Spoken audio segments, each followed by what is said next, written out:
ఉంటుంది. ఏంటి అంటే ఆ రోజుల్లో ఉన్న యూదులు లేకపోతే ఇశ్రాయేలుకి దేవుడు నిద్రమత్తు కలిగిన మనసునిచ్చింది. అక్కడ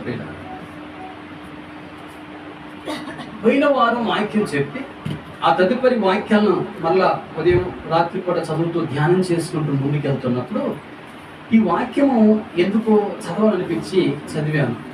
ఈ వాక్యములో మరి దేవుడికి ఇచ్చిన ఆలోచన బట్టి ఈ యొక్క మాట ఎక్కడుందని తీసి చదివినప్పుడు రోమపత్రిక 11వ అధ్యాయం ఈ మాట ఉంది. ఇశ్రాయేలు ప్రజలకు దేవుడు నిద్రమత్తు కలిగిన మనస్సునిచ్చిందట ప్రియులారా. ఎవరో ఇస్తే మనం తీసుకోవచ్చు, మళ్ళీ రిటర్న్గా ఇచ్చేయచ్చు ప్రియులారా. ఒకవేళ మనమే తెచ్చుకుంటే మన దగ్గర పెట్టుకోవచ్చు, అవకాశం బట్టి ఇది బాగలేదని వేరే వాళ్ళు తీసేసుకోవచ్చు ప్రియులారా. కానీ దేవుడు ఇచ్చిందట ప్రియులారా. దేవుడు ఏదైనా ఒక గిఫ్ట్ ఇచ్చింది అనుకోండి, ఆ గిఫ్ట్ బాగుందని దాచుకోవచ్చు, ఎక్కడైనా కానీ అల్మారాలో పెట్టుకోవచ్చు ప్రియులారా. కానీ దేవుడు ఇశ్రాయేలుకు ఏ గిఫ్ట్ ఇచ్చిందంటే నిద్రమత్తు కలిగిన మనసునిచ్చిందట ప్రియులారా. ఎంత మంచి గిఫ్ట్ ఇచ్చిండో అని.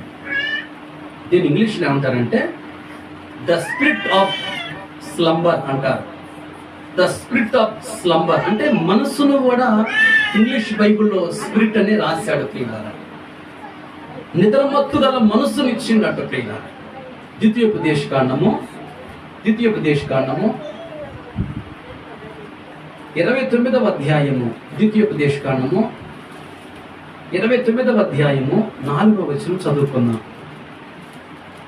అయినను గ్రహించు హృదయమును, చూచు కన్నులను, విను చెవులను యెహోవా నేటి వరకు మీకు ఇచ్చి ఉండలేదు.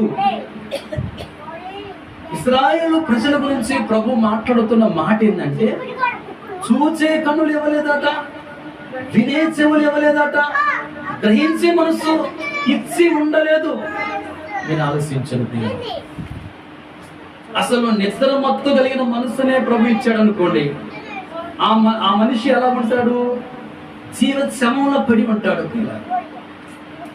ఇక్కడ రాయబడిన మాట ఏంటంటే వినే చెవిని ఇవ్వలేదట, చూచే కన్ను ఇవ్వలేదట, గ్రహించే హృదయాన్ని ఇవ్వలేదట ప్రియులారా. నేటి వరకు మీకు ఇచ్చి ఉండలేదని మాట్లాడుతున్నాడు. ఏంటి, ఇశ్రాయేలు ప్రజల పట్ల దేవుడు ఏమన్నా కోపం కలిగి ఉన్నాడా? ఆగ్రహం కలిగి ఉన్నాడా? వారి పట్ల దేవుడు ఏమైనా కక్ష పెట్టుకున్నాడా ఏంటి? ఏ మనసు ఇచ్చినా, ఏది ఇచ్చినా, ఇవ్వకపోయినా